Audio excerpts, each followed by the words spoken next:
Have you ever wondered, how are Bursa Malaysia's marketplace being monitored? Would you like to know how the marketplace is maintained orderly and fair?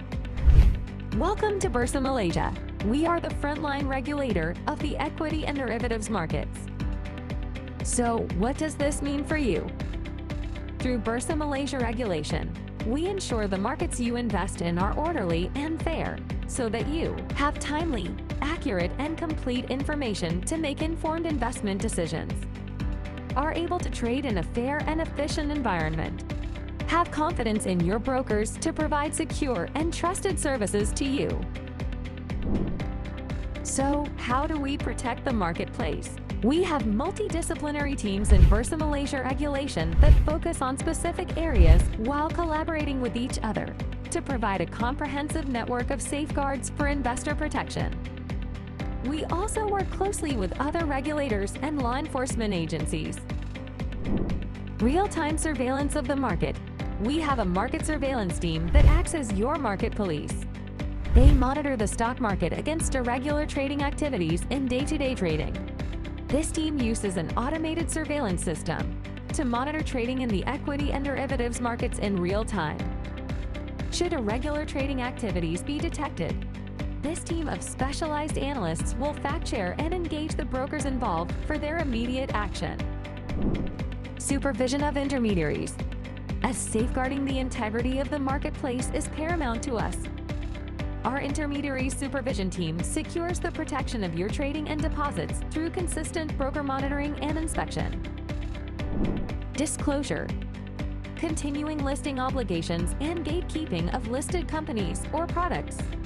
To be ASEAN's leading, sustainable, and globally connected marketplace, Bursa Malaysia places high emphasis on the quality of our listed companies. This begins from the approving of new listings on the exchange, through to ensuring that listed companies remain of quality through governance and compliance, as it is imperative for investors to be well informed in the fast-paced financial world. Bursa Malaysia regulations listing and corporate surveillance teams monitor companies' corporate announcements so that they are disseminated to you in a timely and accurate manner. Enforcement action is taken should there be any failure to do so, or should there be any material inaccuracies to the announcements made. As we are also a venue for listed companies' secondary fundraising, our relevant departments work together to ensure investors' funds are always used as mandated. We have a dedicated team of finance experts to examine corporate disclosures, including financial reports, so that they are accurate and timely that you can rely on. Within Bursa Malaysia regulation, we have subject matter experts that look at the various international sustainability reporting frameworks that are constantly evolving to ensure that our disclosure requirements are appropriately benchmarked. This ultimately drives the desired improvements in our PLC sustainability disclosures as well as practices. Taking enforcement action. So what happens when the persons are regulated by us? Be they brokers, advisors, listed companies, directors, or their representatives, breach our rules. Appropriate action will be taken against them. The types of action taken would depend on the severity of the breach. Suspected breaches will be investigated, and enforcement actions will be taken if the breach is proven. Our enforcement proceedings and actions are consistent and fair as cases are discussed in a robust manner through our regulatory committees, comprising independent individuals with relevant experience and backgrounds. Policy and rulemaking.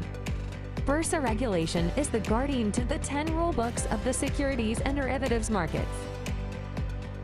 Rules drawn up by the regulatory policy and advisory team are always outcome-focused.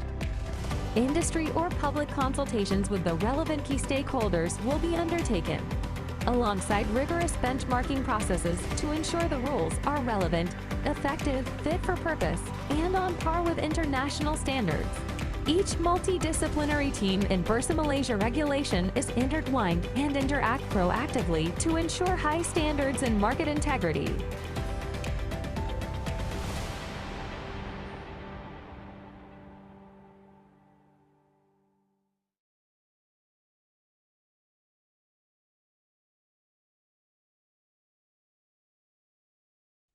Hi everyone, welcome to this webinar brought to you by Bursa Malaysia and managed by LifeCharm. I'm Atira and I'll be your moderator for today's session. So, our topic for tonight's webinar is about deep dive into Malaysian real estate investment trust REITs. Want to invest in a property without the stress of managing it yourself? That's where Malaysian REITs come in. They let you in invest in the real estate just like buying stocks, easy and flexible. As the Malaysian cities grow and infrastructure improve, REITs are becoming more popular, especially in retail, office, and industrial space. Plus, they often pay attractive dividends. So, how can you make the most of these opportunities? We are really honored to have the founder of Want to Invest, Mr. Maxton, with us today. He will share how to spot a good race investment, understand market trends, and build a smart strategy, even if you are just getting started. Before we are going further, allow me to make a short disclaimer. Please be reminded that everything that is shared in this session is mainly for educational purpose and by no way we are providing you advice to buy and sell any securities. You are 100% liable if you make any investment decision. Now, I would like to briefly introduce our esteemed speaker for today. He is none other than Mr. Maxton. Mr. Maxton started his journey in the capital market by first indulging himself in the SME financing industry after finishing his diploma in finance and investment in TAR UMT. And he had quickly moved on to participating organizations such as Rakuten Trade and TA Securities, taking up different roles, including risk and compliance officer as well as dealer representative. Today, Mr. Maxton had just passed the 8 years mark in the capital market as an investor himself, where he also had the opportunity to run the big financial blog, Want to Invest, with over 16,000 followers since 2019. Mr. Maxton also the associate director for a private equity firm, Sensoria Capitals in Neighborhood. Currently, Mr. Max also a SGX Academy speaker. With that being said, let us warmly welcome Mr. Maxton to the floor. Good evening, Mr. Maxton. How are you today? I Hi, hope good you are doing evening. well. Good evening, Atira. Yeah. And good evening, everyone. I'm doing fine. Thank you. So we pass this to you, okay? Sure. Thank you so much for the kind introduction. Good evening again, ladies and gentlemen. Just give me a moment. I share my screen and there we go. Okay. Okay. Once again, thank you everyone for joining the session today. As Atira has introduced just now, today's session is all going to be talking about Malaysian real estate investment trusts or what we call REITs, right? And just to see anyone is same like me, you love to receive rental income or you love dividend, right? If you love dividend, you can comment dividend, or if you love rental income, you can just comment rental, or you can just comment income, right? Just to see if we are on the same channel today. All right. Okay, fantastic. Thank you, everyone. Thank you, God Leong, Tian Ming, Joshua, Evelyn, Fitri. So Fitri said both. Okay. Only kids make choices, right? Exactly. And Alex said dividend.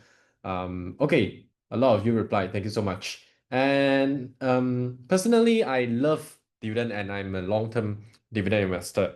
And dividend is something that if you're new to investing, dividend is basically something that is safer in the nature and as compared to growth stocks, I think relatively speaking is safer, and it is something more suitable for people who are risk averse, and is more suitable to people who have less time to focus on trading. Maybe you're too busy with work, you're too busy with your family, etc. Right? So it's a very good vehicle for those who love dividend and passive investing. So as we go through the session today, I'm gonna need everyone's help on two things. Number one is that by the end of this session, we are going to, if we have the luxury of time, we're gonna try to analyze and dissect one REIT. So everyone, if you have your favorite Malaysia REIT, so comment in the comment box below. So later on, we'll try to look at it. And if you have any question, I've been warned by the moderator, please leave your question in the Q&A box so that we can pick your questions out of it. If you leave it in the chat box, probably we might miss it. Okay, so without further ado, let's jump into our topic today. Disclaimer, as Atira has mentioned, today's session is only for information and also for educational purposes only. It should not be any form of investment advice. So after the session, if you really need any form of investment advice or guidance, I would strongly recommend you to seek for a licensed investment analyst or your dealer representative to advise you accordingly. Okay, gonna skip this part. And okay, just to see the understanding of the our audience today, right? How many of you, this is the first time ever you saw the word REIT?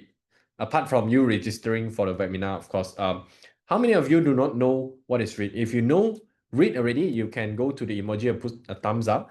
But if you have not touched or you have not seen REITs yet, you do not know what exactly is REIT, you can comment and no. Okay, just want to see so I can adjust whatever my content sharing later on.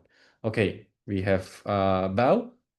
Okay, most of you are putting thumbs up. Thank you very much. And thank you, Bell and Sinyi. And okay, thank you everyone for your comment. I'll try to make it more beginner friendly for everyone here. Right? The objective of the session today is for everyone here to understand what exactly is a Malaysia REIT. And the key takeaways from today is why Malaysia REIT exactly, and what are the types of Malaysia REIT is actually very close to us day to day, and how we as investor, how can we study Malaysia REITs? Okay. Now, the concept of REIT is really simple. Okay. So this is a mall. We all love, as a Malaysian, we all love going to malls on weekend and whatnot, especially today. There's just an announcement where everyone above 18 years old will get 100 ringgit, right? So it's very simple. Imagine if you are an investor, you want to own a parcel or you want to own a part of KLCC or you want to own a part of Pavilion Kuala Lumpur. Can you afford it? Personally, I cannot, but if you can, feel free to comment yes in the comment box. But what happens when you like a property and you would like to own a part of it? Of course, when the price is right, right? This is where REITs comes in. Okay. So imagine a property like KLCC or Pavilion or even Mid Valley. Just imagine it being a huge piece of cake, and everyone here wants a bite out of it, right? But this cake obviously is too expensive. So all of us here, we pool a lump sum of money, we pool a lot of money, then we buy the cake, we buy the property together, and then we share whatever, we get a bite out of the cake basically. And in terms of property, everyone gets a share of proportionate to how much money you paid for the cake exactly, right? To a lot of people are asking, oh, can I start investing with 100 ringgit, 50 ringgit or whatnot? For REITs, if you have 100 ringgit, yes, you can start owning a parcel of, Pavilion up. Pavilion probably you need 170 ringgit or 180 ringgit. But with as low as 100 ringgit, you can actually start owning a very small bit of a property. That's the beauty of REIT. You get a sharing from whatever rental income that generated from the real estate itself, and ultimately it goes to you, which we are the investor or we are the unit holders per se, right? And one thing that I would like to emphasize is that the beauty of REITs exactly is everyone can just start investing in REIT now, as low as 100 ringgit, as I mentioned just now. And if you all look at the biggest thing in investing, the biggest thing that could help you over the long term is that the compounding effect. So remember that Warren Buffett mentioned that the seventh wonder in the world is compounding. So if you just start investing now, the best day to invest is actually yesterday, right? As we all say. But if you are new to REIT itself and you like properties, plus you like liquidity, I'll talk about liquidity a bit later on, right? So you like to get a share out of Pavilion, you like to get a share out of KLCC, their rental income. I think you should look into REIT. It's a very fantastic vehicle. And again, as I mentioned at the very beginning of the session, it's suitable for people who do not have time to look at the stock market day in, day out. But the downside of REIT is that you cannot choose the ingredient of the cake, right? If the cake is a carrot cake, you cannot say, I want to put chocolate inside. Let me give you an example. If you look at Pavilion REIT, everyone here, I assume you know Pavilion, right? If you're living in Malaysia, you like Pavilion Kuala Lumpur, and you like Elite Pavilion Mall, which is next to Pavilion Kuala Lumpur. And um, but when you buy Pavilion REIT itself, it doesn't just own Pavilion Kuala Lumpur, and also it doesn't just own Elite Pavilion Mall. It also owns other mall. For example, like Pavilion Bukit Jalil, they just acquired two assets, which is one of it is adjacent to Pavilion Kuala Lumpur, which is the Pavilion Hotel, Banyan Tree. So they just bought additional assets. These assets, you can take it as whether you want to take it at icing or you want to take it at layers or ingredients. I would call it ingredients. They are the ingredients of the cake. You cannot choose them. When they serve you the cake, right? They serve you everything together. They have hotel, they have their Pavilion Tower, which is a commercial property, like an office. And they also have different kind of shopping malls, including the Pavilion Bukit Jalil, which they just acquired not too long ago. Now, in these ingredients, there are times that there are ingredients that you don't like. Maybe you're allergic to it. But in this case, don't worry, the allergic won't kill you. You just don't like it, right? The ingredients, like what I mentioned just now, for Pavilion REIT as an example, it also includes a mall called Damen Mall. I'm not sure if you guys in PJ probably passed by before Damen, right? And if you look at their recent performance of this particular mall, it's underperforming when compared to Pavilion REIT other assets. But there's nothing perfect in the world. There are ups and downs. Other assets for the Pavilion REIT is performing, except for this particular asset at the moment. So just for your context, when you're buying into a REIT, there are times that you cannot, or I should say most of the time, you cannot choose what are the ingredients inside. In other sense, you are relying on the REIT manager. REIT manager means the person that are managing day in, day out of that property, and also the ultimate decision maker on what kind of ingredients they want to put inside the cake. For example, they want to put funny ingredient. You're making a chocolate cake, suddenly you want to add orange. Maybe it tastes good, maybe it does not, right? So to put it into context of REITs is that um, there are times that this kind of REIT, they will buy some assets you think it doesn't make sense. So how do you define whether the acquisition makes sense or not? We'll talk about that later on, right? And uh, regardless, when you buy into a REIT, right, you can still taste the cake in the sense that they would need to pay out 90% of their distributable income to you. So unlike if you buy a stock, if the management or the board don't feel like it, there are some stock on every single exchange that the family member refuses or they don't like to pay dividend. But for REIT, the net distributable income, they have to distribute 90% to you. So in the context of cash flow and also dividend, like a lot of you love dividend, including myself, you will receive almost for guarantee a distributable income, unless when the property or the REIT is making losses.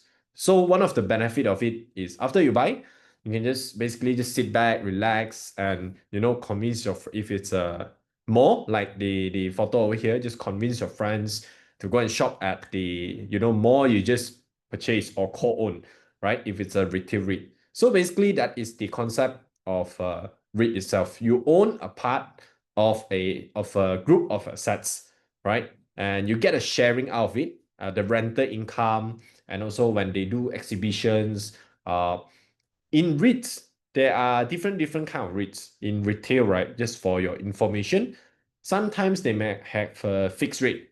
For example, there's a fixed rental every month. But most of the retail malls nowadays, if they are good quality malls, they will request a share of the revenue or the share of profit of it. Okay, whichever is higher, of course. So when the market is good, when people are spending power, normally this kind of retail REIT, they will also perform better. So it's not just fixed kind of return, just for your context. And also parking income also contribute quite a lot to retail kind of assets, right? Okay, and let's do a quick check, right? What do you think, based on what I explained just now, what do you think are the key criteria for REIT to become a REIT? Okay, what do you think are the criteria apart from what I just mentioned just now? Okay, the first and most important thing is that the REIT, which is if you spell it REIT, real estate, the main asset composition should be real estate. And according to the guidelines of REIT, they must stay invested in 75% of their total asset in real estate or properties. Okay, that means that when you buy into a REIT, it's a listed vehicle, but they must invest 75, or they totally own, let's say 100 million, 75 million of it must be real estate. Otherwise, a lot of people, not to say a lot of people, there are people that might use this vehicle, but they go and do other things. So it's not really generating cash flow or rental income for the investor itself, right? So following the guideline, 70% of their asset must be in real estate or properties. And then the balance 25%, they could hold securities or other liquid asset subjected to approval. And a lot of people may not know, but they can actually own a maximum of 10% on new development projects. But it's very rare in Malaysia, very, very rare. Why? It's because most of the REITs in Malaysia, they are either residential, or they are in industrial, or they are in office REIT itself. So it's very rare case that a real estate they actually own a part of a new development. Because just imagine when a developer they develop a new warehouse, yes, a REIT can participate, but so far we don't really see that a lot. In fact, as a matter of fact, in Malaysia now, a lot of new developments they are actually residential in nature, which are the house that we live in, and we do not have a residential REIT per se that caters for this kind of asset, right? We have a hospitality REIT, which is mainly doing hotel, YTL Hospitality REIT, but that one is not on residential specifically. Okay, and next thing is I want to emphasize back to the REIT is that behind a REIT, there's usually someone called sponsor. It's not that they sponsor you to get free properties, but it's just a technical term to call sponsor, right? These sponsor are the people that are supporting the pipeline of acquisition. So in the context of cake, or in what we explained just now in terms of a cake, these are the people that will propose to unit holders, the investors, different kind of ingredient. Hey, do you want to buy this ingredient? Do you want to buy this or this ingredient? They will propose to you from time to time, depending on what kind of assets they have. So it's very important to see who is the sponsor for REIT behind the REIT. We'll talk about this also later on, because this one is a bit technical. Don't want to confuse some of you who are new to REIT first. Okay. Now, for a REIT, as I mentioned just now, why they have to pay out 90% to you, as I mentioned just now? Can't they just keep the money? Maybe I keep 50% of my money, I just pay out 50% to you, and the balance 50%, whenever I like it, I just go and buy new property, I go and buy new asset. In Malaysia, the REITs are mandated to pay out 90% of their income to enjoy a tax exemption. Now, to clarify, if you have invested in REIT before, you'll notice that there are two different kind of REIT, I mean the distribution, okay? So give me a moment, I try to show you guys. Okay, let's look at, okay, I saw someone mention X REIT, but okay, Just give me a moment, guys. Okay, let me share another screen.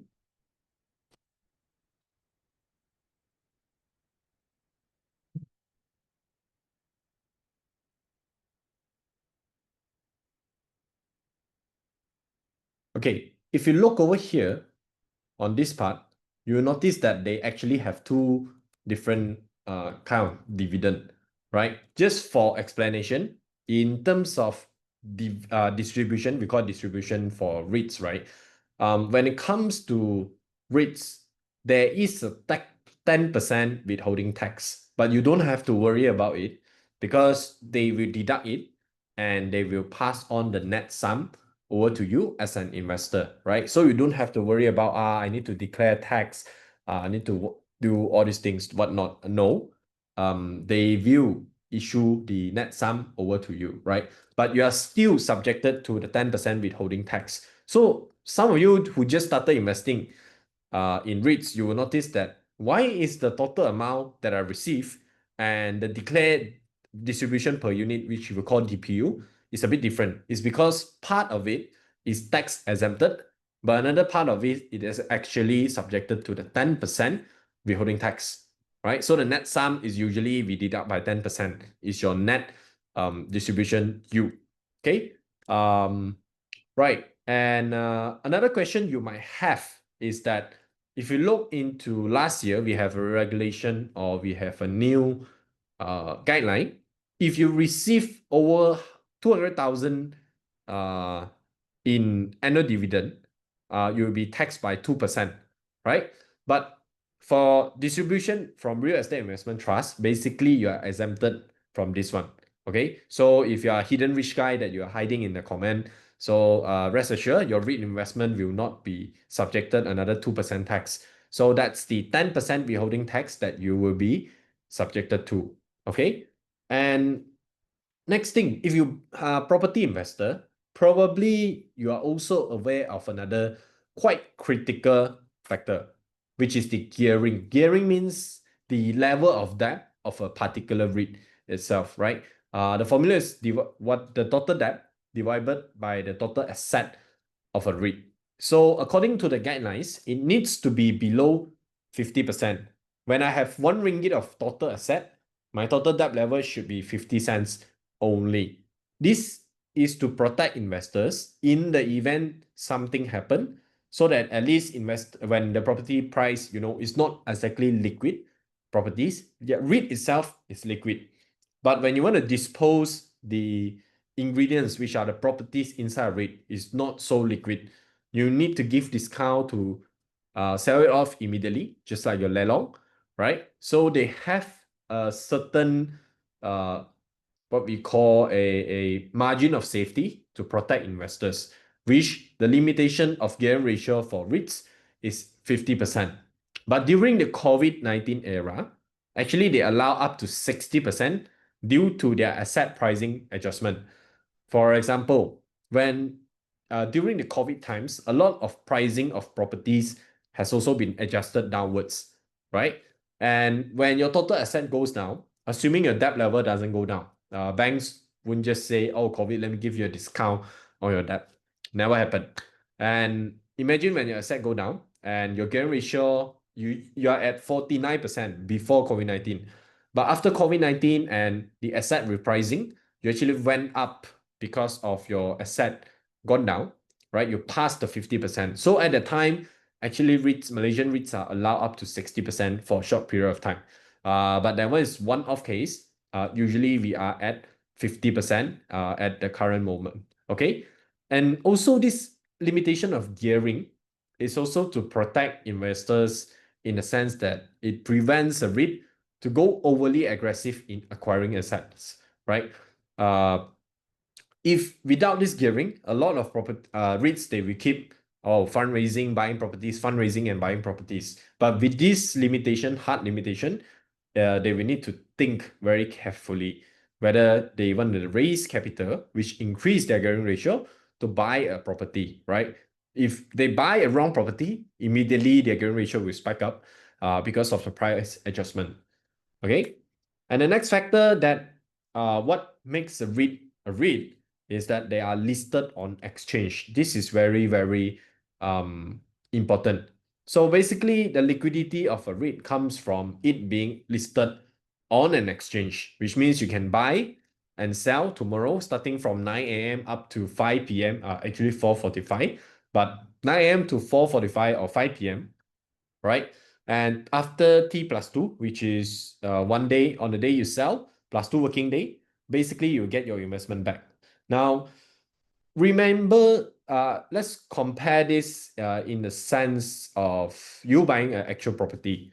Do you think you can receive the fund in 3 days? I don't think so. Okay, so it's very important that it is listed on exchange and is being liquid.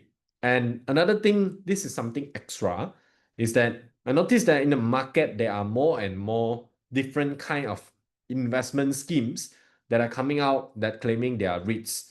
If they are not listed and they are not being registered as a REIT with Securities Commission or Bursa Malaysia, so most likely that's not a REIT, that's just a holding vehicle. So you have to be very careful with them, although there are assets inside, right? So liquidity is very, very important in a REIT. Okay, now before I go to the next slide, actually I want to focus a bit more back on the gearing pointer because it is interchangeable with the last pointer, which is listed on exchange.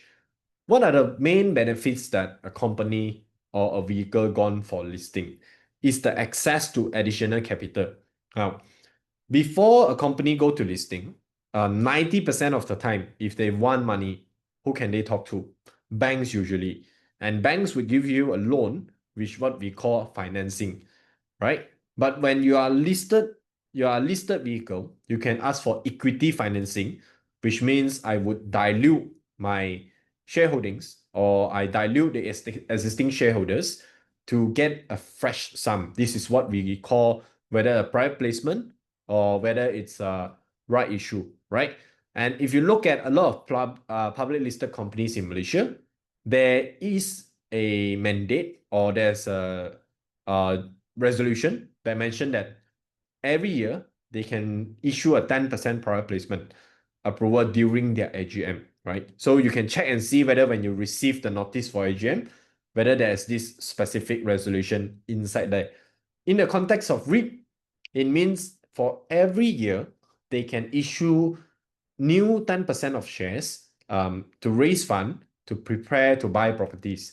So in the context of cake, again, it means that they would reduce the size of cake given to everyone because you have been diluted.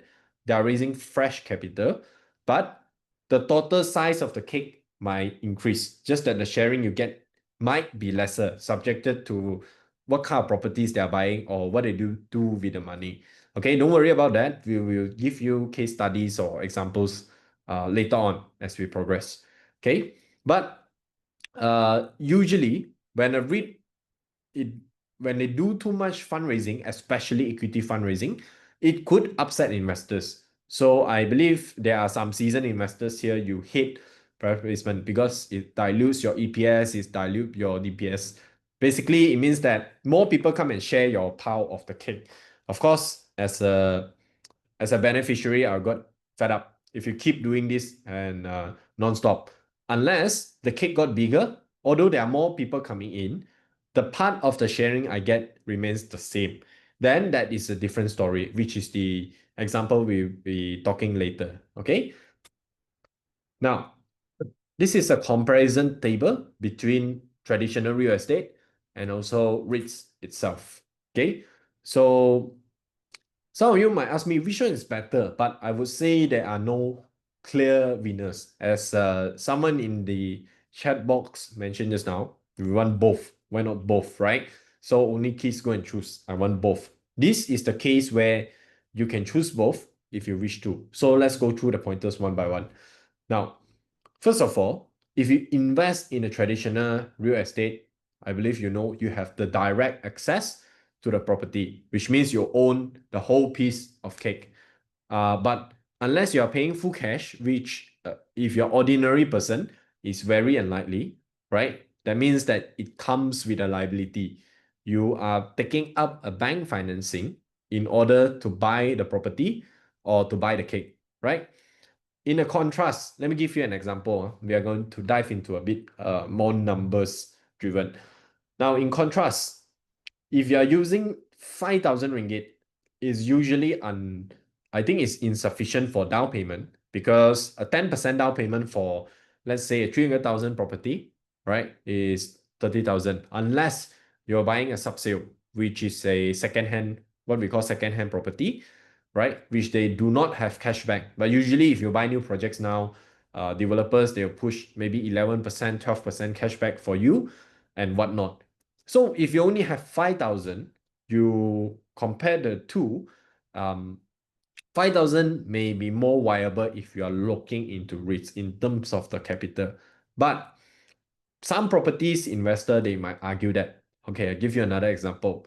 If I have 10,000, right, that I can invest in a 300,000 property, assuming this is a new project, the developer provides me with financing and everything, fantastic, right? I got cash back, so I do not need to fork up with 30,000 as the 10% down payment.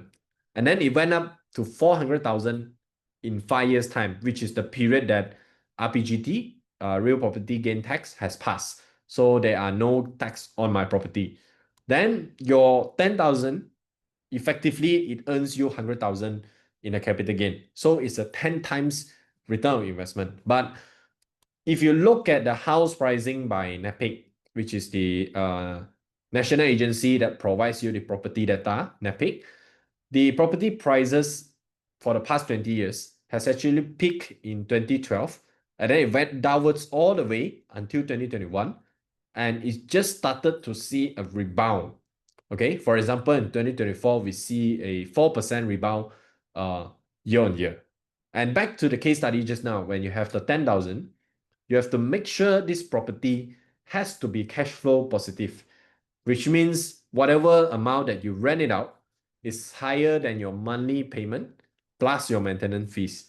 That's what we call a cash flow positive. Then you can claim the 400,000 minus 300,000, the 10 times ROI is fully yours. If not, you have to deduct your monthly cash payment or the loan that you service, the maintenance fee.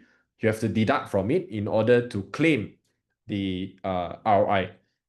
And just want to ask anyone here, including myself, I've never had invested in a positive cash flow property. That's probably because I just, the house that I bought is just for my own stay. But how many of you can easily identify a positive cash flow property? As I mentioned just now, we have a lot of developments coming up. Prices for properties in Johor is crazy now. And given the NAPIC data, the pricing has actually just rebounded not too long ago. And we have a lot of supply. So it's quite hard to find a positive cash flow company. Plus, they have a cashback that allows you to pay very minimal upfront. It's very, very hard. Okay. So just to see a show of hand, if anyone here has the cash flow positive property, if yes, you can comment a yes. If no, just like me, you can comment a no. Just want to see. Okay. But we'll move on to the next part. Then, in contrast, if you invest in a REIT, right, for that period of year, you still enjoy a 5 to 6% distribution yield. That's around the median of what is the return, what's the distribution yield that you get for investing in a Malaysian REIT, right? It's more public friendly, it's less capital intensive, and effectively, I would say is lower risk. And then if you look at the second part, okay, for the income distribution part, okay, income distribution for rental income, yes, is fully received by you, okay, and by contrast, REITs, they are required to distribute 90%. So basically what I'm trying to say is that you get the full control, but the problem is you have to service your loan. And now OPR just come down. We're going to talk a bit about OPR later on. But what if OPR goes up? Your cost of servicing the loan of that property would also increase. Next, and also your ownership, when you own a property, your mental toll increases. Why? Because you are prone to a lot of potential losses and unseen risks. So as I mentioned just now, the case study that I given is based on you have a very good tenant that pays you on time. You don't have the headache to chase for rental income every month. And also you have to guarantee that your tenant has to be grateful to not crash or destroy your property. And you also have to pay for the wear and tear and also the mental toll of managing that tenant, unless you get someone else to manage for you, which reduces your income. It's even harder to get positive cash flow in that sense. But in contrast, if you invest in REITs, then you have lesser the stress. That's why I say it's very suitable for people who are more laid back, more relaxed. Someone like me, I love dividend. So I just lay back. I enjoy the property manager managing the property for me, right? Although I don't own the property itself, I indirectly own a small part of it in the asset ownership column. I own a small part of it, but in terms of income distribution, I still get the benefits of it. And next one is the gearing ratio. Now, if your income bracket is not very high, okay, so someone asked whether on the tax part, if your income tax bracket is high, then you have to pay a higher tax in the rental income that you receive for the real estate that you own. But for REITs, you don't have to receive that. You don't have to pay that. Okay, it doesn't matter what your tax bracket because they're already deducted from the 10% withholding tax on that part already, right? And imagine if you want to grow your portfolio of properties, right? I need to keep borrowing money, which means my risk getting higher and higher and higher in the event there's a downturn of the property market. And how do I get more loan? Assuming my active income stay the same, which I declare more income from rental, right? When I own 5 properties, I declare rental income coming from 5 properties in order for me to get higher financing more for my subsequent properties, right? In that case, you have to keep gearing up. But in REIT, you don't have to gear up to invest in them. So they might have a gearing limit of 50%, but when it comes to investor level, it has nothing to do to you. Okay? Because you're just investing in a vehicle that are holding the assets. So your gearing risk for risk averse people, in this contrast, your risk will be lower. And then ultimately, it's the one that we mentioned just now, which is the liquidity. I think everyone understands this by now. For freehold properties, the quickest that you can get, assuming the land office is working 24 hours, 7 days and 7 days per week, it takes you around 3 months for you to completely dispose the property, right? For people who have sell a property before you understand the hectic and also the time frame of it. And assuming there's a right buyer, right price, and the buyer is able to finance or pay for the property, right? You have all these criteria to meet up before you can sell off the property. For leasehold, all the best to you. It probably takes around 6 months or more. And for REITs, as mentioned just now, probably it just takes T+2 or T+3 working days. So it provides you with the liquidity. But nevertheless, I'm not saying which one particularly is better, but it depends on your risk appetite and also your targeted return on investment and what kind of investment personality are you personally. Do you have the time to actively look for potential deals in properties, or do not have the time? You prefer to spend the time with your family. You prefer to spend your time to doing whatever you're passionate at. If you are passionate at investing in stocks or investing in properties, so be it. But if not, liquidity is very important to you, right? And also the less mental toll that you're investing in a REIT, that one is very, very important for me personally. Okay. Okay. Next I think we'll go to the types of REITs in Malaysia. Okay, we got a bit too technical in the last slide. Hopefully I don't confuse some of you. Okay. A bit too much number in the last slide. Again, if you have any question, please put into the Q&A box, okay?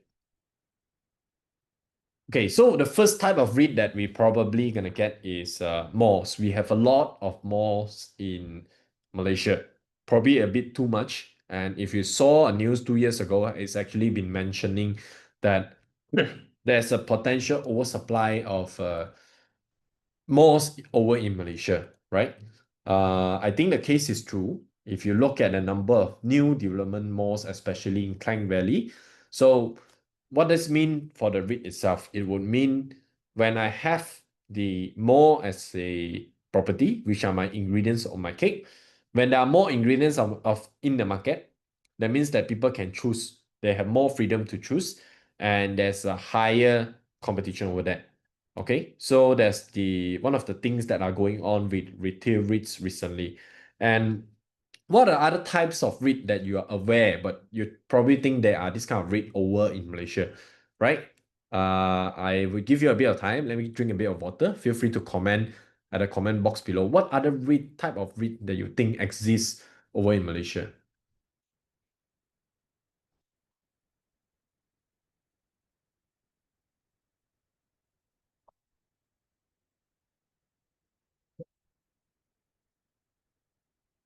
Okay, I saw office, yes. I also see data center. We don't have a full-fledged data center REIT per se in Malaysia. They are in Singapore, okay, but in Malaysia, a full-fledged data center REIT in Malaysia, no. Okay, so some of you mentioned hospitality. This is a hospital REIT, hospital. So it's not exactly hospitality, right? But they exist like our Aka is a pure play healthcare REIT. And this is the office, industrial, and also hospitality. This one is actual hospitality, right? So for retail malls, right, you name it, Mid Valley, the Gardens, Pavilion, Sunway Pyramid, even Star Hill is listed as a REIT, just not in Malaysia. And we have office properties. Now, in my personal opinion, right, if you are a property investor or reinvestor, probably you need to think of the different working trends now, especially for Gen Z going forward. There are a lot of new businesses or startup is going for work from home trend, and also emergence of what I mentioned just now, emergence of different type of working patterns for newer generation. For example, the gig economy. You don't really need an office for that. But in contrast, for industrial REIT, which are the warehouse, factories, and everything, those are in demand. Okay. Um, and we have hospitality REIT, which I mentioned just now, YTL Hospitality, that is doing pure play hotel. So you have to, when you talk about hotel, it's very relevant to the tourism and very relevant to the economy that's going on in Malaysia. We also have mixed asset types, which means the REIT itself have multiple types of assets. Okay. Actually, there's also another REIT, not to say another REIT, another type of asset that is emerging currently, which is the educational assets, right? Which means the REIT itself, they own the asset to a campus. Usually, this type of asset, and also for healthcare, they have a very long tenancy period, which is good. They usually provide very good rental visibility, but also a bit boring because when they sign a 15, 20 years kind of lease term, right? Usually how many percent of rental reversion basically is a term to showcase the increase of rental, how many percent we increase. Usually we showcase quite clearly. So the upside surprise for that REIT itself is usually quite fixed already. Okay. So once again, I saw someone commented IGB commercial REIT. As I mentioned at the very beginning of the session, comment on a REIT that you personally like later on. The most commented one, I'll choose it and try to make a case study later on if we have the time later. Okay. Now, we're going into the second part. We're going a bit slow. Let me go a bit slightly quicker, right? Which is the macroeconomic factors that could be affecting REITs over in Malaysia. I think this is very important for new investors because you will understand or you will know that, oh, I saw this news, what it would mean for the REIT that I has invested in, right? This is quite important. Okay. Now, I know this slide is a bit I mean, a couple of days old. We just saw the new announcement by our government that saying that our Q2 is probably going to be very good. But factually, Q1 has been growing by 4.4%. Uh, of course, in the Q1, we are supported by dual festive season. If you look at Q1 back then, a lot of retail REIT, they are doing fantastic. And it's also a cyclical factor. Normally, in calendar year basis, which means not financial year, calendar year, Q1 and Q4, usually the REITs, retail REITs, they will do better because of the festive season. Q1, you have the Chinese New Year usually, and you also is touching or it's in Hari Raya. And for Q4, obviously you have the Christmas and also a lot of holiday. People have a lot of time to spend. Okay, so Q1 and Q4 usually it is better. Okay. The GDP of a country, I think is quite important for potential growth for REIT, right? Unlike other different markets, let me give you an example. Unlike Singapore, unlike US market, these markets, their REITs, they have global asset allocation. Malaysia REITs, usually they focus on Malaysian assets only. So it's geographically more focused. But in another way round, if you want to gauge whether this REIT is performing well or they're not performing, just walk to the mall. Okay, I'll give you an example. IGB REIT, you want to know whether the REIT is doing good or not, just go to Mid Valley or just go to the Gardens Mall. You will understand whether the traffic or what we call footfall, is it good or is it bad, right? And if the economy is not doing good with higher tariff and people have lower spending power, I think it's quite obvious that spending power may decrease. Now, as mentioned just now, the some of the retail REIT, they actually have a revenue sharing with their tenants. So this one is very important. When the economy slows down, it will also slow down the growth or income earnings of some of the retail REIT. Okay. Now I think the consumption power and then the tourism is still quite good because of the higher Chinese visa fee visit for 90 days over in Malaysia. Okay. Now, OPR has also just went down 2.75%. For those who are new to economy, basically the interest rate went down for a bit. REIT, usually they have, as I mentioned just now, they have gearing. Whether they have fixed or they have floating, what does that mean? A fixed loan is just like your car loan. It doesn't matter whether the OPR went up or went down. Your installment will be fixed throughout the period. But for your housing loan, if you're taking a flexi or semi-flexi loan, OPR comes down, your housing loan can actually decrease. Okay, it actually decrease. So in that context, the interest expenses for some of the REITs will actually decrease. So OPR went down is a good thing for REITs itself. Okay.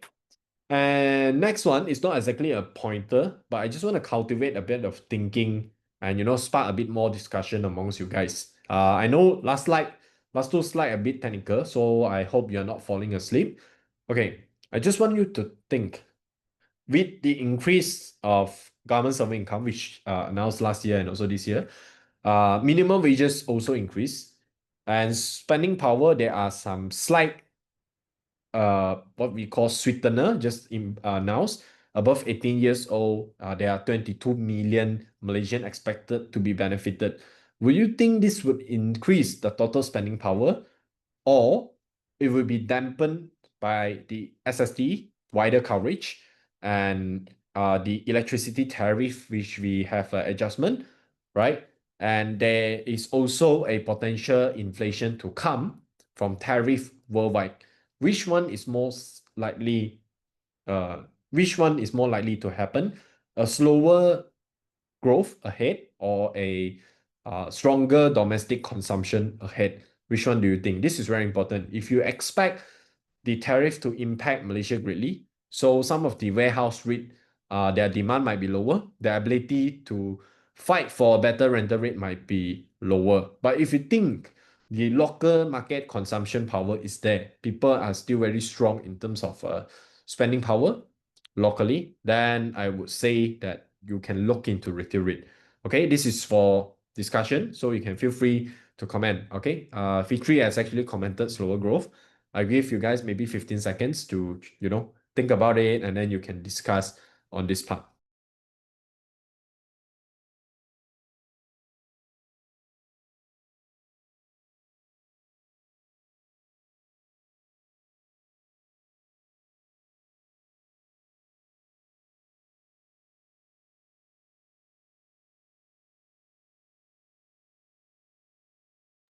Okay, Chris commented SST, not sure what that means, but yeah, Julius commented positive growth. Sui Chen also commented stronger spending power. Okay, great. Okay, glad you all are more positive. Okay, not all are grim. Of course, if you look at in this year, if you look at the footfall, actually these are public data, by the way. You can actually go and check the what's called Malaysia Airport. Unfortunately, if it's gonna get delisted, then we have trouble getting the data, right? But now I think every month they're declaring the total footfall data in the airports. So far has been on quite increasing, okay? And on that basis, you would say that the malls and also hospitality is probably gonna be good. Okay, so basically all these pointers here, none of them are permanent. These are things that could change tomorrow or maybe the day after tomorrow, depending on what new policies that comes in. Or touch wood, anything new that could happen, it will change immediately. So the session today, very important lesson here is to cultivate your thinking. How would a macro news impact my investment? It would helps you in deciding whether I want to run away now or I want to stay in my investment. Okay. Now, on a year-to-date basis, I think Malaysia REIT actually performed not bad. Well, what I mean year-to-date is from first day of 2025 until a couple days ago. This chart is taking a couple days ago. So far in terms of capital gain. Now, what we talk about just now, whatever we keep discussing is rental income distribution, which is dividend. The money goes directly to your pocket. But in terms of capital gain, which means you need to sell the REIT to retrieve the benefit or to get the profit, right? Recently, the Malaysia REIT are doing very well. Number one is probably inclusion of a new REIT, which is Paradigm REIT. And second is because the stellar performance of a particular REIT, IGB REIT. Okay. Maybe due to the acquisition of the South Key Mid Valley Mall, probably. And you can see that on an overall basis, it actually go up by 7% year-to-date basis. And if you analyze that, it's actually around 14%, which is quite not bad. This one is excluding your dividend gains, by the way.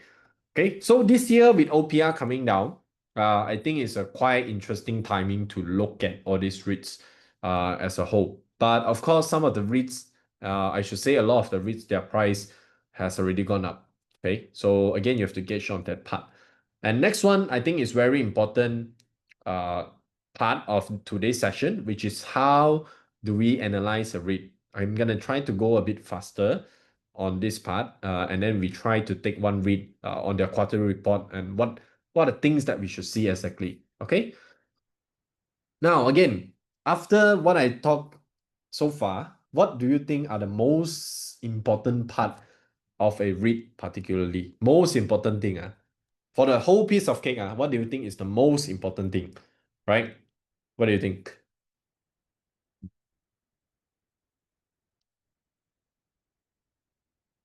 Okay, basically, the most important part Julius mentioned, property itself, some mentioned increasing dividends or distribution, profitability. Okay, basically, all three are correct. But for me, one of the most important part, someone mentioned yield, tenancy, all these are important. For me, number one thing I will look at is asset quality. Okay, what do I mean by asset quality? Basically, it's the quality of the ingredients in the cake. So make sure it's not moldy lah, it's not too salty, it haven't gone bad in terms of the whole piece of cake. Otherwise, it would jeopardize the whole cake, right? So that is on the asset quality part. And how should we define them as an investor just started? Number one is that to look at their website or look at their annual report, what are their assets? So some of you, as a Malaysian, I'm sure we all go to malls often. So you will know that which mall is actually a lot of people, when which mall is actually underperforming. That's one way to gauge it, to look at their property individually. Second way is a more, I would say, rougher way, but very quick way, is to look at their Q4 results, which is the fourth quarter result. Usually, they will need to undergo revaluation. What do I mean by revaluation? It means that there's a valuer to look at the total assets that the REIT have, and then they reevaluate. Whether there's an increase or decrease, usually it would be reflected in their Q4. Now, coming from a valuer perspective, right?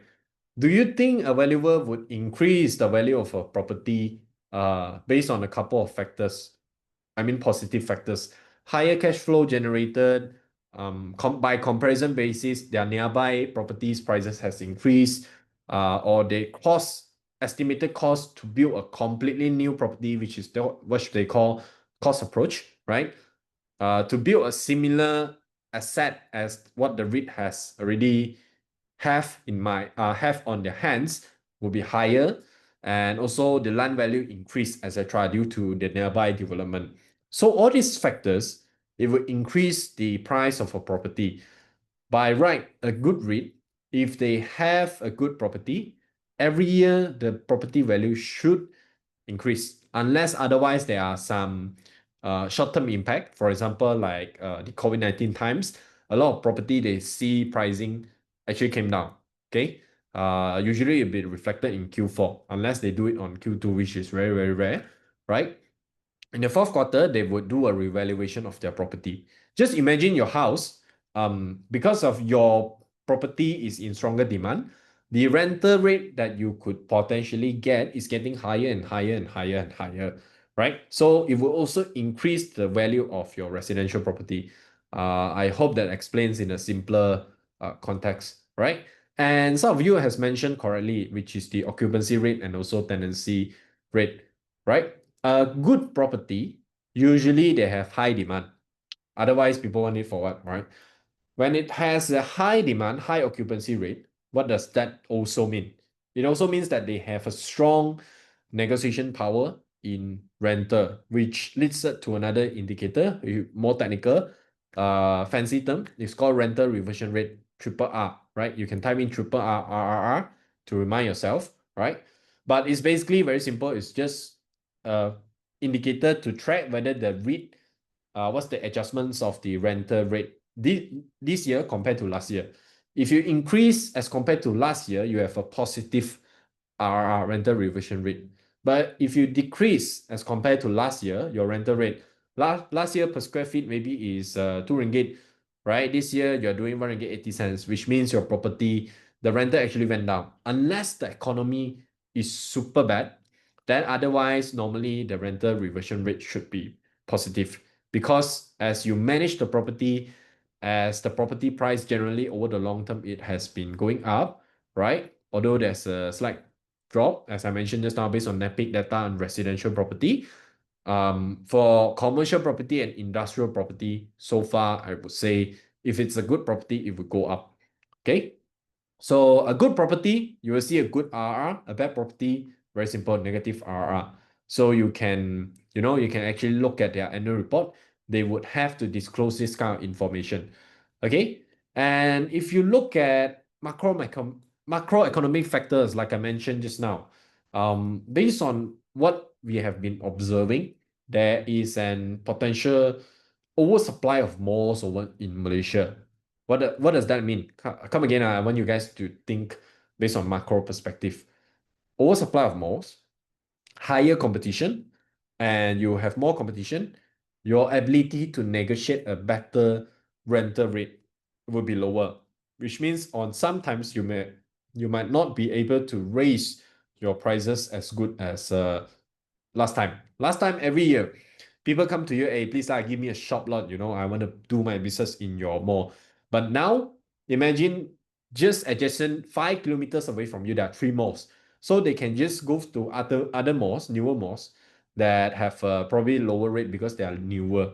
Okay, in that sense, it doesn't mean that there's a sure success, but it reduces your competitiveness. This is one of the things that we could see over in Malaysia. So what does the negotiation power on the rental rate leads to, which is another thing, which is the financial performance, as some of you rightly pointed out. So generally speaking, REITs itself, they are very regulated products where the risk of fraud case is extremely low. But as I say, there is never confirmed or sure thing over in the capital market. The only thing that is certain is uncertainty, right? So it's not 0%, but the financial numbers that they disclose is close to 99.99% certified is true. Okay, so it's very obvious that when you look at a financial report, you will know immediately whether they are performing well, like improving gross revenue. Well, usually when they have an improve in revenue, three things can only happen. Okay, number one, their occupancy rate increase, which means last time, my property, let's say an office block, we keep talking about retail malls. Let's talk about a warehouse. Okay, so let's say I have 6 warehouse. Last time, 5 of them fully rented out. Now I rented out my 6th one fully, so I have an increased occupancy rate on the overall level. Okay, so my revenue would increase because occupancy rate went up. Or I have a positive rental reversion rate, which means my property this year I increased my prices by 5%. By right, my revenue should also increase by 5%, right? It's very straightforward. And another thing is that something more tricky, okay, which is related to acquisition. So a lot of times REITs, it's very common for them.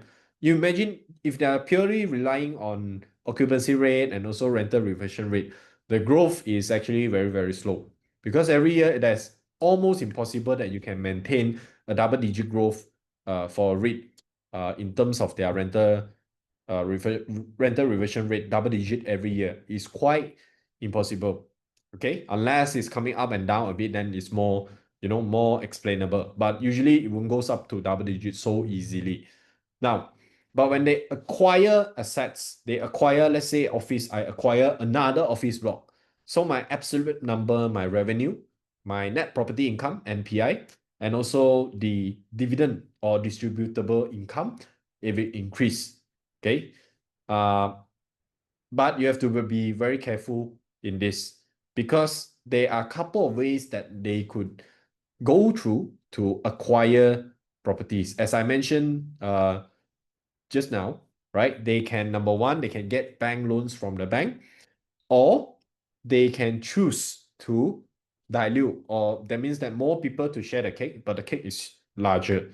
Okay, I will talk about how do we identify whether the acquisition is good or bad later on. Okay, and okay, financial performance, just like investing in the stock. If you invested in a stock before, growth is one of the most important factor.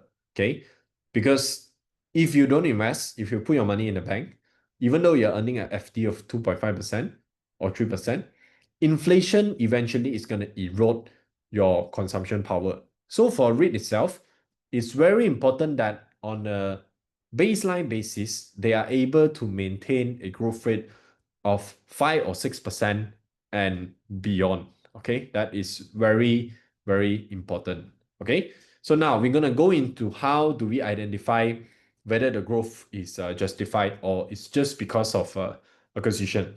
Now, when you have more people sharing the parcel of the cake, although it become larger, there's a if you look into any financial report now, you can see there are two key things. Number one is the earning per share. To simplify, I just call it EPS, earning per share, which means for each share of the company or each unit of the REIT, how much of the earnings that you are getting, okay, what we call EPS, and also DPU, distribution per unit.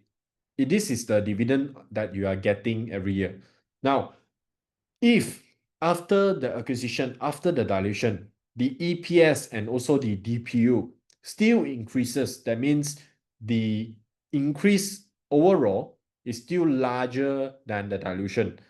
Okay, although more people are sharing the parcel of the cake, but the cake has become so large that everyone, in fact, got a larger pile of cake. This is a good acquisition scenario. So let me give you another example. If a REIT itself is giving out around 5%, 6% distribution yield every year, right? Assuming there's a dilution is involved, I think their acquisition should achieve 6 or 7% gross yield of the REIT itself. Normally in the disclosure document, they will mention to you what is the expected yield that we are expected to get from this property acquisition. Normally, I will look at 6 to 7% ROI or gross yield that would usually justify the dilution, which means even after dilution, for this is good for the unit holders, which give you a positive return. But sometimes this kind of thing can only be observed on post acquisition. What does that mean? During or before the acquisition, just like us showing your report card to your parents, you try to make it very nicely. But after showing, your performance might drop. This is true in some of the acquisition cases. That's why at the very beginning, I've mentioned the sponsor is very, very important. Because if the asset owner, the person that managing the asset doesn't change hand, then it means that even after the acquisition, it's likely that the property will maintain the performance. The likelihood is larger in that sense. Okay. So in the case of dilution, it's very important to look at the post-dilution or post-acquisition EPS or DPU changes, or you can observe their historical acquisition. Are they acquiring some funny assets and then their DPU actually went down? There are REITs in Malaysia that actually does that, so you have to be very, very careful on that. Okay. Now I know you guys have a couple of questions here. I'll try to answer it. Bear with me. We have a couple more slides to go. I think this is very, very important that I have to really go through, which is the valuation. Now, for more savvy investors out there, for if you have experience in the stock market, what do you think is an appropriate valuation method for REIT? How would you value a REIT? Based on what? Okay, you can comment below. What do you think is the metric that we need to use to value a REIT itself? Okay, Faizu, location is a good answer because you need to look at the location of the property to determine the asset value, which leads to some of the answer here, which is the price to book. Okay, we're going to talk about price to book and yield this part, okay, which is price to book. In simpler way, it means that if the asset on book, which means on surface value, the asset is valued at 1 ringgit, for example, 1 ringgit. So you are paying, let's say the price to book value, you're paying 60 cents of it for the 1 ringgit worth of property, which means your price to book value is 0.6 times. You're paying lower, okay? You're paying lesser to get a higher value asset. But is that always good? Okay, usually what we see is 1 times 1 ringgit by 1 ringgit is fairly value, quote unquote fairly value. But when it's fairly value, usually it would means that there are no excitement. There's limited upside. There's limited growth for that REIT itself. You see, Malaysian market is not perfectly efficient, or any market is not never perfectly efficient, but it's still efficient in somewhat. If there's excitement, there are growth potential, there are some stories to the REIT itself, then you could see that the valuation is usually higher. That's also true for a lot of stocks. Because NTA is a bit tricky, or price to book value, some of the assets, they might appear undervalued. Okay, let's say when I mentioned just now, this property is 1 million. Imagine a residential property, your bungalow is worth 1.5 million, right? And someone is offering you to buy at, let's say, 750,000, which means your price to book value is 0.5 times. So you might think, what is wrong with this property that you're selling to me so cheap? Is it haunted? Is there something wrong that's going on with the property? So you might think, right? So the price to book value actually, again, there are some cases that price to book value is lower in that sense. Okay.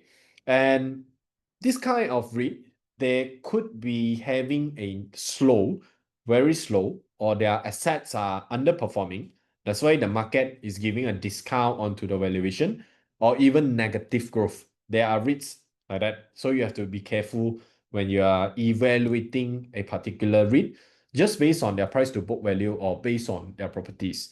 And if you look at a highly sought after REIT, such as the IGB REIT, for those who do not know, IGB REIT is the REIT that owns the Mid Valley and Mega Mall, and Mid Valley and the Garden, sorry, and also soon the South Key, right?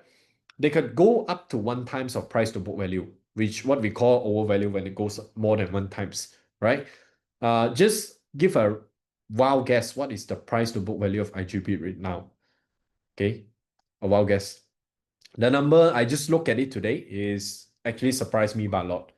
The price to book value now, if I'm not mistaken, is trading at 2.34 times, which means again the same bungalow, right? 1.5 million. Now you have to pay close to 3.6 million to acquire the bungalow.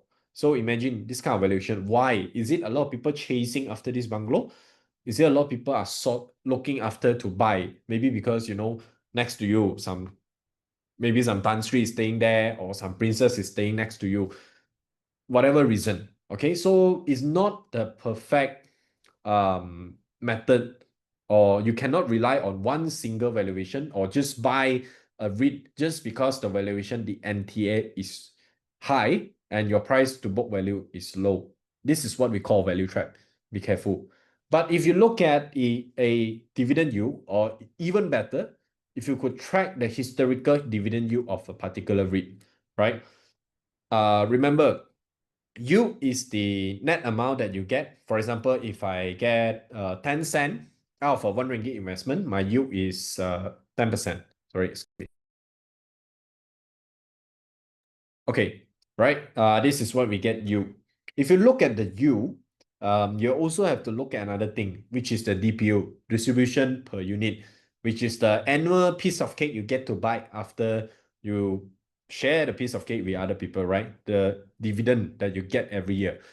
So imagine that if you're buying into REIT, chances are the share price will remain flattish. It's quite likely that this is the case usually.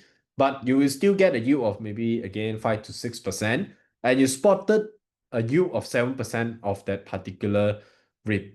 Now, if you are able to look back on the historical yield of that REIT itself, usually they are trading at 5% or 6% yield, suddenly becomes 7%.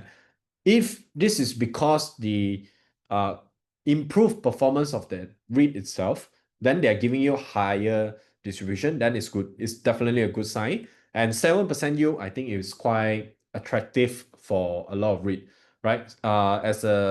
As a rule of thumb, I look at REITs for more than 6% or more, because you still have the 10% withholding tax again, right? But if you spot a 7%, does that also mean an immediate buy? You have to look at a couple of things. Number one, is it increasing in distribution per unit? If it's increasing in distribution per unit, it's unlikely that the REIT itself is performing badly. Why? Because they are already distributing 90% of their distributable income every year. So it's unlikely that they are able to finance and then pay you more. It's not like stocks. Stocks, they can do that. There's one case of a stock that has went down from 30 something ringgit to now, I think 5 or 6 ringgit, but the dividend yield is 7 to 8%, or even 9-10%, right? But in REIT, it's very hard to do that. Okay, so you have to look, as I mentioned just now, yield is something between the distribution that you get and also the share price. When the yield increases, which represent a potential opportunity, you can look at what has happened to the REIT itself, whether it's a temporary negative news. Again, as I mentioned just now, macroeconomic factors. For example, Trump has some new policies that comes out that hamper the whole market, rendering the whole market become very weak. There are the chances of that it lower the share price, which increases the yield on the surface of a particular REIT. Okay, but as a rule of thumb, right, the higher the growth of a REIT, is likely that they have higher than 1 times price to book value and also a lower dividend yield, lower than 5%, even that's also possible. So how do you value a REIT exactly? You can find your own metric, but for me, I will start studying if a REIT has a 6% dividend yield and EPS, DPU has been improving. And also, you have to look at their history, which is the last slide that we'll go through before I go to case study and also Q&A. You have to look after their potential red flags in REITs. Okay, so what are some of the red flags do you think that could potentially in the REITs? Okay, what are the potential red flags? Generally, if you see the share price of a REIT go down continuously, it's not about short term, it has been coming down for 1 year or 2 years, and there's an existing major or substantial shareholder that has been selling non-stop, chances are there's already a major red flag, or their internal management is keep changing. This is true for stocks as well. This is already a bad sign. Okay, or another potential red flag is when a REIT is acquiring some of the assets that doesn't make sense at all. I give you an example. I'm managing malls previously, and I tell you that suddenly I want to manage a hotel. Next question you will ask is probably who will be managing the hotels? Again, if the same sponsor, right, they have the expertise, they have the management that previously managed the hotel before, then I think it's acceptable. But coming from a different background, let's say I have been doing retail my whole life, by doing shopping malls my whole life. Suddenly I'm buying into malls that I've never managed before. What do you think would happen? Unless they appoint an external manager to manage the properties, otherwise it's risky for investor in that sense. So you have to be very careful in assessing what kind of assets that the REIT itself is purchasing in that sense, right? And lastly, and most obviously, as I mentioned just now, the financial performance part. If they are constantly doing bad in terms of EPS and also DPU, their earnings are constantly coming down, not only in one quarter, not seasonally impact, but has been 1 or 2 financial year doing that. Probably you need to, assess the REIT itself, and if it's really something bad, then you probably need to stay away from it. It's also a sign of red flag that number one, whether there's something wrong with the asset qualities, as we mentioned just now, that you couldn't register a growth, there's been doing bad, or there's something wrong with the management itself. Okay, we have less than 20 REITs that are listed in Malaysia. So if you are interested in receiving passive income and becoming a what we call backseat landlord, okay, that are enjoying this kind of distribution, right? I think you could start exploring REIT as a start, because this is not something like ultra complex that you couldn't comprehend. It's relatively lower risk when compared to some of the growth stocks, and also this could give you an interesting recurring income. And most importantly, if you are fresh to investment, as I mentioned very early, you could even start with 100 or 200 ringgit. You can kickstart your investment journey already. Okay, that would be my okay, this is the last slide, pardon me, 1 minute. Okay, so over in the session today, I think everyone here, you already know what exactly are REITs.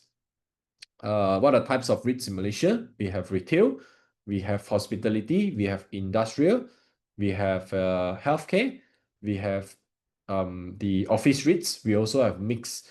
Okay, we have different kinds of assets over in the market.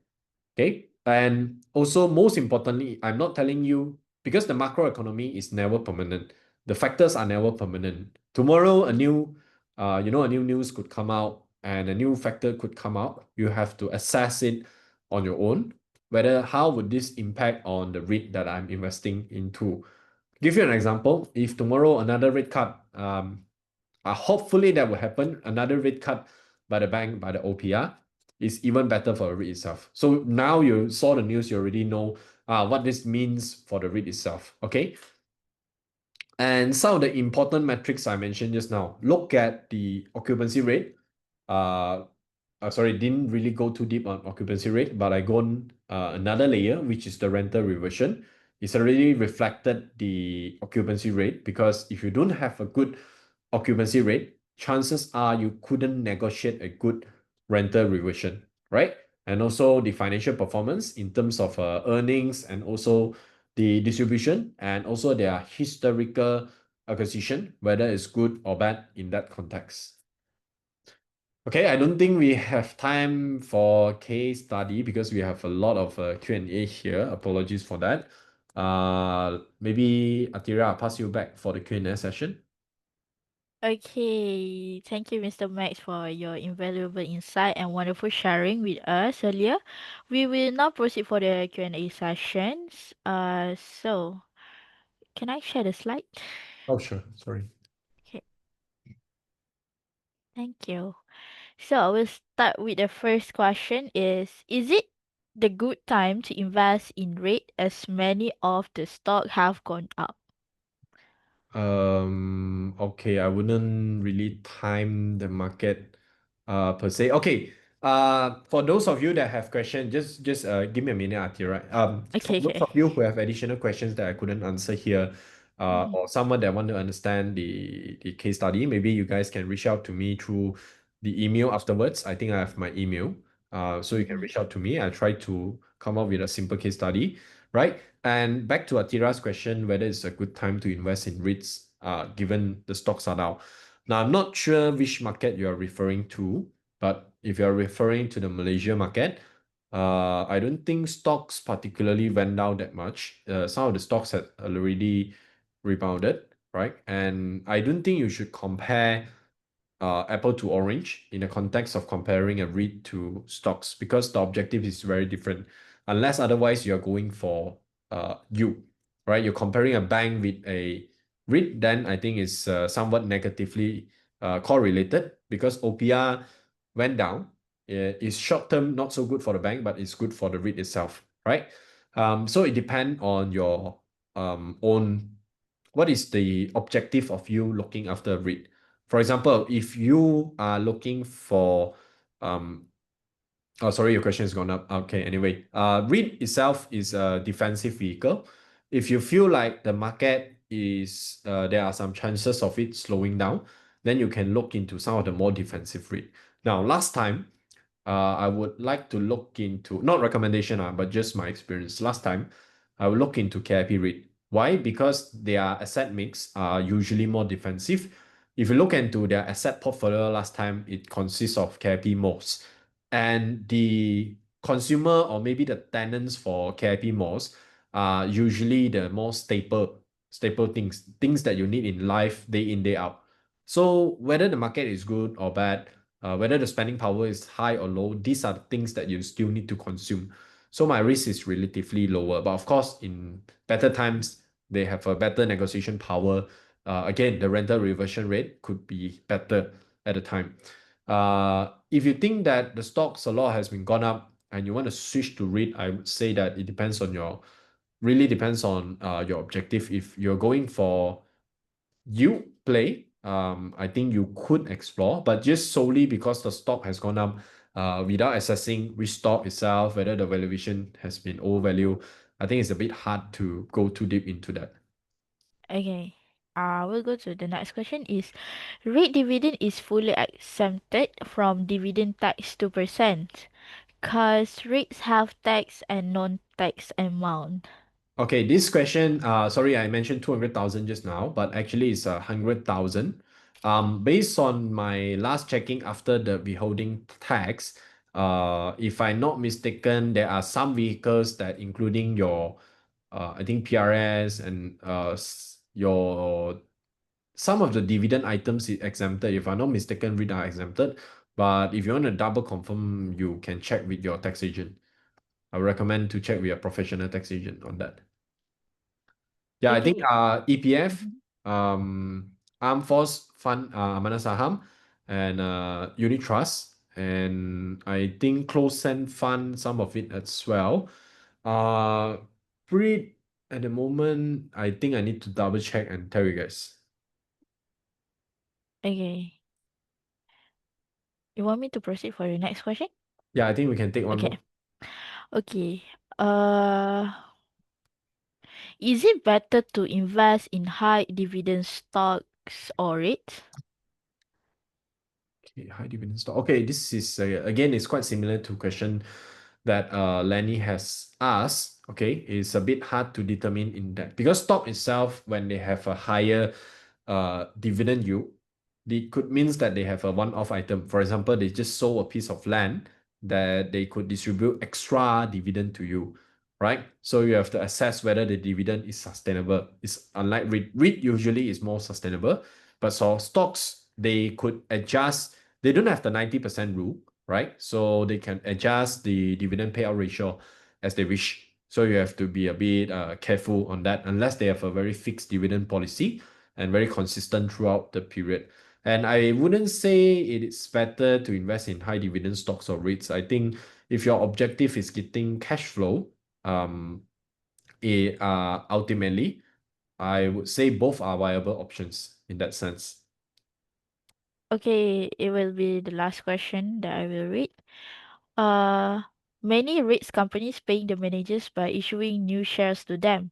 What is the max threshold that REITs could issue new shares to the managers? Can REITs do this every year continuously? Yep. I think it's one way to reduce the cash flow constraint over to the rate. I do not have the exact figure on the payment, but usually not a lot, right? Usually it's only in 0 point something percent in terms of the distribution, and only when the rate is performing. You can check that they have a management fee, maybe of 0.5%, etc. Right? They usually have a threshold on how much that they earn. And also during some times, such as acquisition or disposal, they also can get an extra out of it. So I think you need to check on that. But usually there's not a very hard threshold on the payout to them. But usually it's not very substantial, 0 point something percent. I think it's reasonable.